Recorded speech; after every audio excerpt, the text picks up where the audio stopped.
सत श्री अकाल जी सारिਆਂ ਨੂੰ। देखिए हिंदी की बात अगर अपन कर रहे हैं तो हिंदी के अंदर मैंने समास में आपको पता है कुछ 2 वीडियोस डाले थे बहुव्रीहि के, ठीक है। वो तो मैंने फिर भी आपको, बट बहुव्रीहि के जो मैंने दोनों वीडियोस डाले हैं उन्हें कर लीजिए, उसके अलावा बहुव्रीहि में कुछ गलत हो ही नहीं सकता, ठीक है। अगर आप उन दोनों को कर लेंगे तो समास मैं आपको उसी तरह से कराऊंगी। मुझे पूरा वो नहीं बताना कि यार इसके अंदर फर्स्ट वो आता है, संख्या आती है, ये आती है, वो सब चीज़ें आपको पता है, गलती कहाँ होती है हमें उस पर फोकस करना है। तो ये तो टॉपिक हमारा चल रहा है, बहुत जल्दी मैं इसको फिनिश करूँगी। इसके साथ में जो लर्निंग वाले टॉपिक्स हैं, अभी एक भी वीडियो मैंने नहीं डाला था, साथ साथ कौन से टॉपिक्स चलने वाले हैं वो देखिए। सम श्रुति भिन्नार्थक का मैं डाल रही हूँ, शब्द शुद्धि डालूंगी, वाक्य शुद्धि थोड़ा सा कंट्रोल में आने वाले टॉपिक है। शब्द शुद्धि जो है वो बहुत वास्ट है, अपन इमेजिन नहीं कर सकते, हम अज्यूम नहीं कर सकते किस किस तरह की मिस्टेक्स होती हैं, क्योंकि हमारी हिंदी इतनी स्ट्रांग नहीं होती है।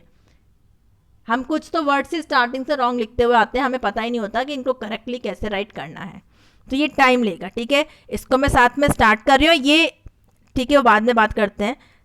ये हो गया समश्रुति भिन्नार्थक, फिर एक आपका हो गया विलोम, और एक आपका हो जाएगा वाक्यांश के लिए एक शब्द। फिर मैं ये सोची थी मुहावरे लोकोक्ति, इन दोनों में से एक, मतलब दोनों में से कोई एक लेंगे, ठीक है। तो इन दोनों में से कोई एक हो जाएगा। फिर आपका हो गया शब्द शुद्धि, ये विलोम। अब मैं सोच रही हूँ कि भाई पर्यायवाची या नयकारतक इनमें से कोई एक ले लें, तो आप ही मानिए कि 5 से 6 वीडियोस अपने हिंदी के हो जाएंगे।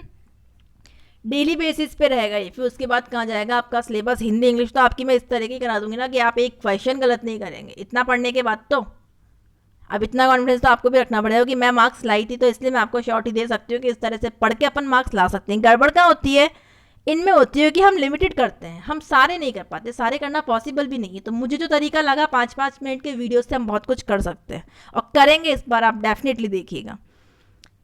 आप लोगों को करना ये, जैसे शब्द शुद्धि हो गया आपका, या फिर ये जो इनके लिए एक नोटबुक कोई भी बना लीजिए, थोड़े से पार्ट्स में उसे डिवाइड कर लीजिए और इन्हें लिखते जाइए। जब तक आप शब्द शुद्धि को लिखेंगे नहीं, लर्न नहीं होने वाला है, आने ही नहीं वाला है, ठीक है। पूरी रामायण लिखने की जरूरत नहीं, ये वर्ड लग रहा है अपने को कि ये अपने को दिक्कत देगा, रॉन्ग हुआ है, उसे हाईलाइट कर लो, डेली बेसिस पे उसको देख लो, 2 मिनट 3 मिनट लगता है बस, सिलेक्शन तो ऐसे ही मिलेगा यार, ठीक है। तो अब देखिए, जैसे हमारा समास कंप्लीट होता है, हम लेंगे समास के बाद में मैं आपका संधि लूँगी, और संधि के साथ ही मैं आपका उपसर्ग या प्रत्यय में से एक स्टार्ट करूँगी, कि उपसर्ग एंड प्रत्यय जो मैं आपको करवाऊंगी वैसा आपने कभी पढ़ा नहीं है, और इसी वजह से हमारे उपसर्ग प्रत्यय इतने इजी टॉपिक होते हुए भी गलती हो जाती है, ठीक है।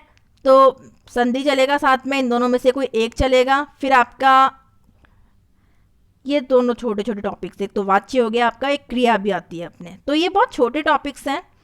क्रिया इसमें तो मेंशन नहीं कर रखा है, बट क्रिया हमें करनी है क्योंकि काम आती है, वाच्य में काम आएगी। तो ये टॉपिक्स अपन साथ में कर लेंगे। हो सकता है शायद समास के बाद में हम वाच्य ही कंप्लीट कर लें, क्रिया कर लें, बहुत छोटे हैं क्योंकि कुछ इनकी एक्सरसाइजेस की और ये ख़त्म, तो हम पहले इन्हें कर लेंगे। तो इस तरह से आपका ये भी बहुत जल्दी फिनिश हो जाएगा। डेली बेसिस पे पता है आपको, मैंने बता दिया है कि आप कितने वीडियोस आने वाले हैं। तो अगर कुछ भी आप सजेशन चाहते हैं कुछ, बट ऐसे दीजिएगा जो पॉसिबल हो प्लीज़, ठीक है। ऐसे आप डिसीजन, मतलब सब लोग अपना अपना सिर्फ सोच के कर देते हैं कि आपने ये पढ़ाओ, आप वो पढ़ाओ, ये टॉपिक कराओ। मुझे सबको देख के करना है क्योंकि मेरे को सबका रिजल्ट चाहिए, मतलब मैं चाहती हूँ कि ज़्यादा से ज़्यादा सिलेक्शन हो मेरी, मतलब अगर कोई वीडियो मेरा वॉच कर रहा है, टाइम दे रहा है मेरे चैनल को, तो सिलेक्शन होना चाहिए हो, ठीक है। मिलते हैं नेक्स्ट वीडियो में। मेरी तरफ से जो पॉसिबल है मैं कर रही हूँ। अगर आपको सही लग रहा है, वीडियो सही लगते हैं, तो प्लीज़ दब के सपोर्ट कर दो यार।